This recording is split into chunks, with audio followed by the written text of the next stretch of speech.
Hi, I'm Keely from Retirement Dreams to Reality, and today I'm going to do a video about our inside cabin on Marella Voyager 2025. Now, we always choose an inside cabin because we always go for the cheapest option, but we've never been on a Marella cruise before, so we didn't know what our Marella Voyager inside cabin was going to be like.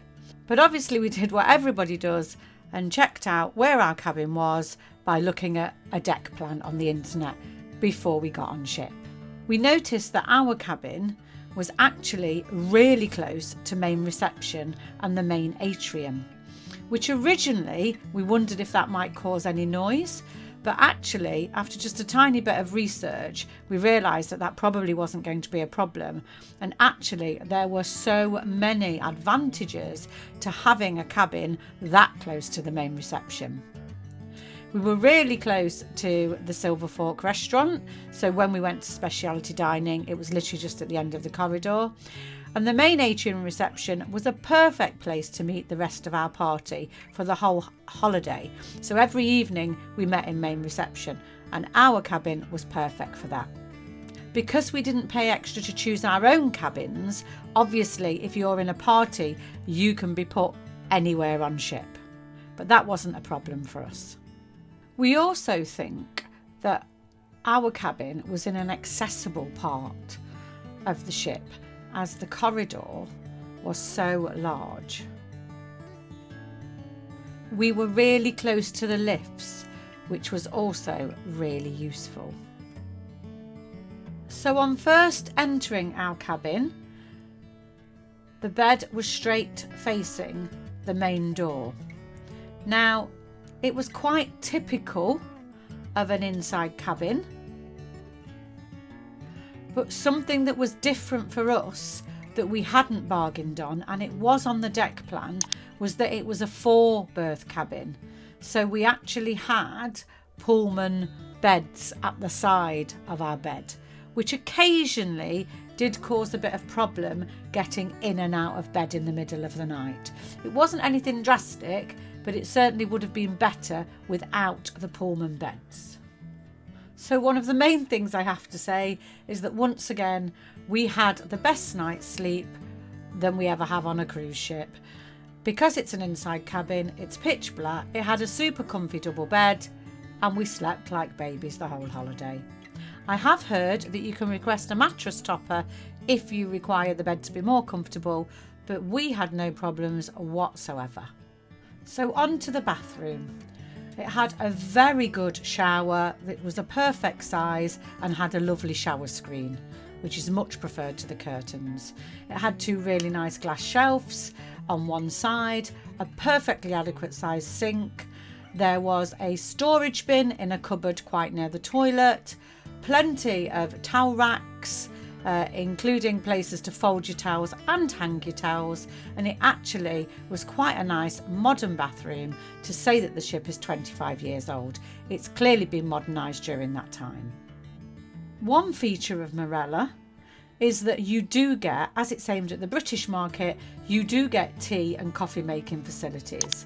Now, the tea and coffee making facilities are housed underneath the television. However, as with most cabins, the power point is in a different place and there's a huge lack of power points. So you have to put the kettle underneath the huge mirror if you're going to make yourself a cup of tea. We didn't find it a problem, and as the week went on, that area under the huge mirror was the main focus for the whole cabin and got very, very untidy.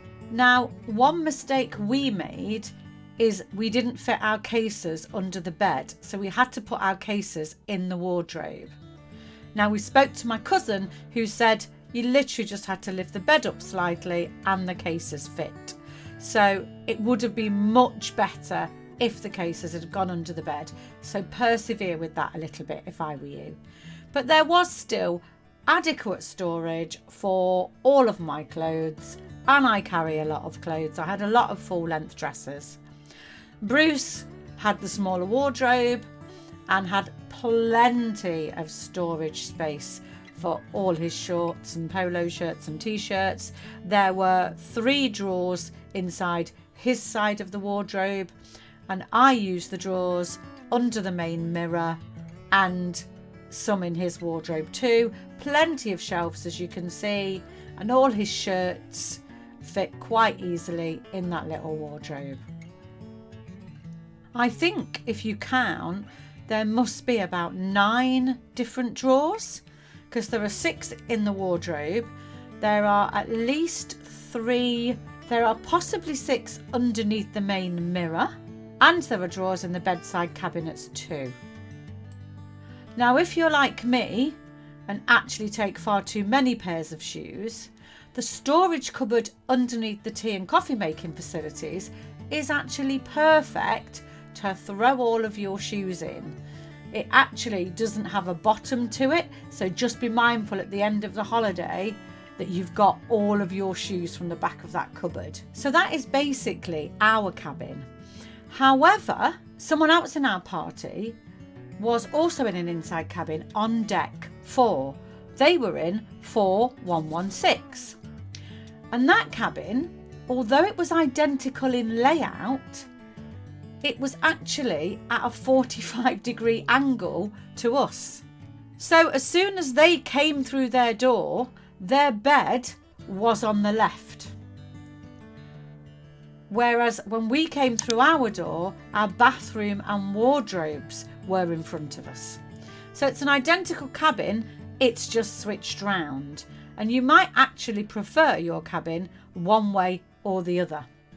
The other bonus they got, being on that deck 4, was that actually they didn't have the Pullman beds above their bed. But that really was about the only difference between the 2 cabins. Their bathroom, as you can see, was identical to ours. Nice glass tray, same quite modern bathroom, same situation that we had. So, as with any cabin on a cruise ship, there is a distinct lack of plug sockets, and Marella is no exception. So they have an American socket, a UK socket and a USB socket, and that really is about it.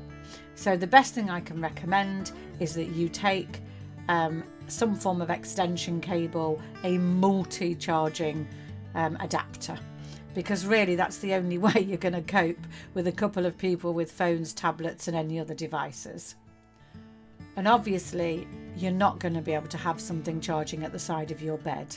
I did try and check that if it was possible to move at the bedside tables and see if there was anything underneath there, because that's what I've done in previous ships like Cunard.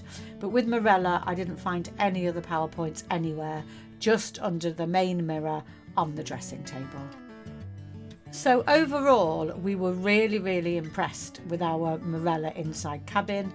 To say it was the cheapest option, we were really impressed with the bathroom. There was plenty of storage. It was in a really nice location.